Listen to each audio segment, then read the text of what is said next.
As Election Day inches closer, the political attack ads are ramping up. But those ads, do they really have an impact on voters? Our Chris Welty has the story. Abraham promised to donate his salary to sick children and wounded veterans. But for years, Abraham secretly pocketed that salary. Risponi got caught trying to hire foreign workers instead of people here in Louisiana. Phony Eddie Risponi. When I was hurt, he didn't care.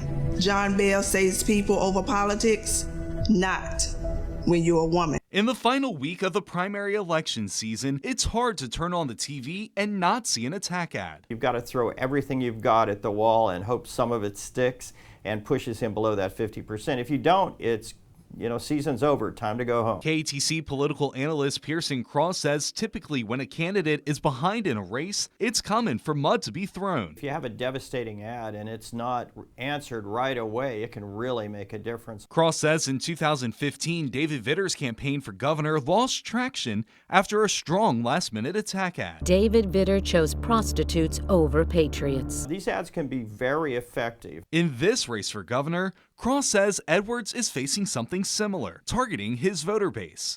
6 women reported Johnny Anderson for sexual harassment and assault.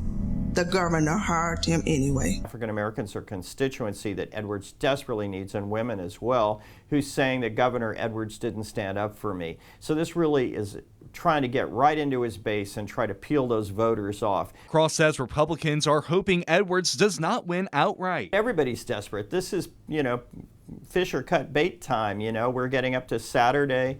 Right now, the Republicans are desperate to push our governor into a runoff. Voters we talked to say they're ready for the ads to end. Frankly, I'll be happy when it's all over. I wish they could do it without all the attack ads. They are trying to get their point across, but it really shouldn't take that much. You see it, you believe it, instead of doing your own research on your own take. And we're in Master Control. This is where the magic happens. This is where the commercials are pushed out to your TV screens. Now, those ads, they should taper off by Sunday. But if there is a runoff, expect them to ramp back up until the runoff election in November. Live in the Master Control, Chris Welty, KATC TV3. And as we're days away from election night in District